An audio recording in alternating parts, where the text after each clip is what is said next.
Alright, what is going on, everybody? Welcome back to another video. Hope you're all having a great day. Unless you're a fan of Aaron Boone, that is, because I'm sure you've heard by now that he's returning to the Yankees on, and this is what surprises me, a 3-year deal with an option for the 4th. Now, we're going to get into, there was a lot of updates today, and I mean a lot. And actually, quite a few that had me honestly pretty excited about what could be to come this offseason. But yeah, drop a like on the video, subscribe if you are new. This is the #1 channel on the platform for Yankees content. Yeah, so let's just get right into it. I'm going to be going off all the tweets that were dropped because what happened to me today is my sleep schedule is messed up. I was up to like 5 a.m., was going to pull an all-nighter. Then I fell asleep, woke up around 12. So I was kind of late to the party on all this. I did watch the press conference. We'll put up a couple of the clips of Cashman talking in here. But yeah, let's get right into it, starting with what Brian Cashman said about the areas of need with this team, and first off being the shortstop position. He said shortstop is an area of need. We have to address that. That's just the reality of the situation. It seems the Yankees are finally, I'm not sure if content is the word, but they understand Gleyber Torres is their second baseman. They're not going to be messing around putting him at shortstop anymore. That ship has sailed. So it's pretty interesting that he's essentially saying, like, we are going to be signing. I mean, that's the way I see it. We are going to be signing one of the free agents this winter. And obviously, a lot of the talk lately has been about, you know, the possibility of getting Carlos Correa.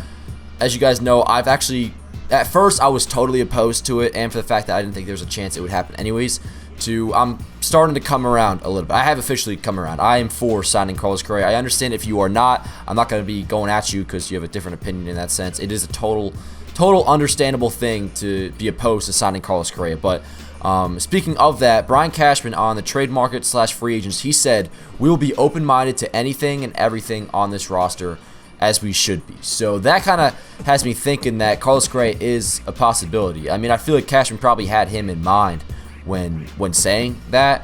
But yeah, I mean, you can't be, and this is the way I stand on it now when it comes to Carlos Correa. While I'm not by any means saying, oh, just get over 2017 and possibly 2018, 2019, it's more so just a matter of, like, winning is above that. The Yankees have signed former Red Sox players before. They've signed guys that were not too well liked in the MLB before. So I feel like when it comes to at least Carlos Correa and the possibility of adding him, that we kind of just got to, like, yeah, get over a little bit. But at the same time, I understand if you're not willing to do that. Moving on, another thing that Cashman said is that the Yankees, they weren't as athletic or contact-oriented as they would like to be, and that they're going to evaluate what's available and how those pieces may fit. So this is another quote that has me pretty excited. I know we haven't even talked about the whole Aaron Boone thing. I'll get to that in a second, but it's kind of clear-cut. You either are happy he's back or you're not happy he's back. But as for this quote, this actually has me, one of the things that has me pretty excited here, because, you know, I tweeted this out a few weeks ago that it seems like the Yankees, or maybe it was last week, I don't know.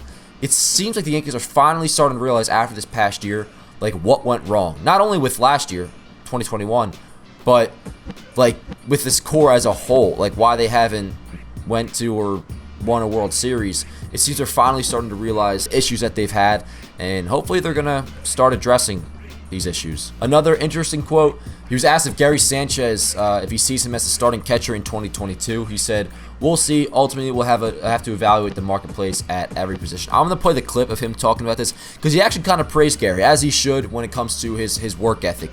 I know a lot of you guys are either misinformed or just hateful towards Gary when you say that he's lazy. No, he's not lazy at all. He's one of, from everything that we've heard from, you know, players inside the clubhouse, he's one of, if not the hardest working guy in that room. Apparently, he worked really, really hard this year to get back to his 2017, 2019 self. Obviously, didn't work out greatly. He was still better than he was in 2020. But listen to what Cashman had to say about him. I thought it was kind of interesting. I know one thing.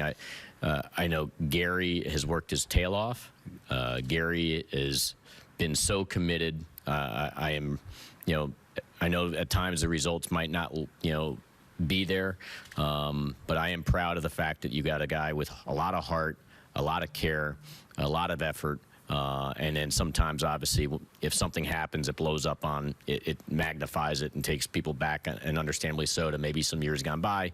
But you know, he worked his tail off all year to put himself in a position to be an improved player for us at that position this year, and for the bulk of the year that showed, and then at times of the year down the stretch, you know, it maybe deteriorated a little bit, but it's a tough position, and you know, you're measured against your peers, so obviously we'll be doing that, you know, as we talk through it with Gary, with Higgy, and catching position is one of many we'll be certainly evaluating. I'm definitively telling you we're looking at shortstop. Another piece of news, and this one isn't good at all. Jameson Taillon, he's going to have surgery on October 28th. It actually doesn't say on this quote. I'm almost positive it's about the ankle, the issue he was dealing with at the end of the season. The recovery time is 5 months, and I'm not like a math wizard, but what is that? October, so November, December, January, February, March. Okay, well, all right, so I'm assuming he's not going to be ready for opening day, but with like rehab or whatever, I guess he might actually be back for late April, which is better than I thought, but still not ideal. And as I've been saying, the Yankees, they need to go out and get an established starter. I was saying that before any of this, but they need to go out and get an established guy. Even if he's not a number 2, if he's like a number 3 or a number 4, just get a guy you know is going to give you 33 starts, even if he's like a 4 ERA pitcher. Shout out to my offseason blueprint video. Check that out if you haven't already. Another one, Clint Frazier. Remember him? Yeah, he's been going on with a bunch of shit lately, and just the past couple years when it comes to injuries. I think he said something about how he's going to like have a tell-all day about like the I don't even know, like the confusion and like the mislabeling of his injury, something like that. I don't know. But as for this quote, he's in constant contact with our medical staff regarding the fogginess and dizziness that he's continuing to experience. For Clint Frazier's sake, I definitely obviously hope he gets better, and I wish him luck the rest of his MLB career. But he's not going to be a Yankee. I would be shocked if he's a Yankee in 2022. Maybe he'll be within the organization, but like I think the days of Clint Frazier are officially done. Same with Miguel Andujar, which is kind of sad. Like really outside of Judge and like Severino minus the injuries, like the Baby Bombers and Gleyber Torres. The door's still obviously open for Gleyber Torres, but the Baby Bombers core are really starting to see it kind of officially come to an end, which is kind of sad. But yeah, so a bunch of updates today. I hope I didn't miss any, but some pretty key things from Brian Cashman were said, and the takeaways I get from this, and like with the hitting coaches being fired last week, and something I want to say about the hitting coaches real quick, by the way, is when they fired Marcus Timms and the assistant hitting coach, there was an interesting piece, I believe it was in Brennan Cuddy's article, basically saying that the reason they fired him was philosophical differences between the minor league philosophy of hitting and the major league philosophy of hitting within the organization. They want to go exactly what they were doing in the minor leagues, bring it up to the MLB team. And that's pretty exciting because the Yankees minor leagues tore the cover off the ball this year. So if that's what they think the issue was, that they weren't really on the same wavelength, that has me kind of excited. They're going to be really bringing that philosophy up to the big leagues, which I think that philosophy is just hit strikes hard. I'm pretty sure that's what I read, that they preach hit strikes hard and be as disciplined as possible, whatever. So yeah, that has me pretty excited. Just everything we're hearing, it seems with the Yankees, they're finally realizing, like, yo, we have to change. And it's about damn time. I said it after 2019 and 2020, and I'm not patting myself on the back. We really all said it. Anybody with a pair of eyeballs could say that this team was fundamentally flawed. But yeah, as for Aaron Boone, I know I didn't really say anything on it. Like I said, it's kind of black and white. You either like him or you don't.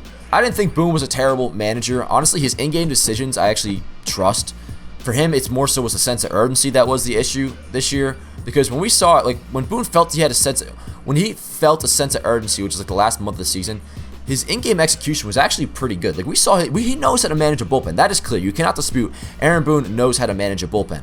But when it comes to the lack of urgency and with like rest days as well, like giving guys too many rest days early on in the season, that's where you call into question, like, all right, what is this guy doing here? And same with, the job of the manager is to get as most as he can out of a player. You do question that with Boone sometimes, but like Cashman said, if Boone was a free agent, which the Yankees didn't brought him back, he would be like the number one free agent available, and I think that is true. I mean, we already heard that the Padres would be interested, the Mets would be interested. Aaron Boone is well respected within baseball. I think that is clear now, so I'm not upset at all that he's coming back. It does surprise me that he's coming back on a 3-year deal for sure. But yeah, that's going to do it for this video, guys. Hope you all enjoyed. Let me know what you guys think about all these updates. We got a bunch of updates today. Follow me on Instagram, Yankees Avenue, because any like minor update, and every update is just going to go on there right away. So that'll be the first place to find Yankees news. And yeah, I will see you guys next time. Let's go, Yankees.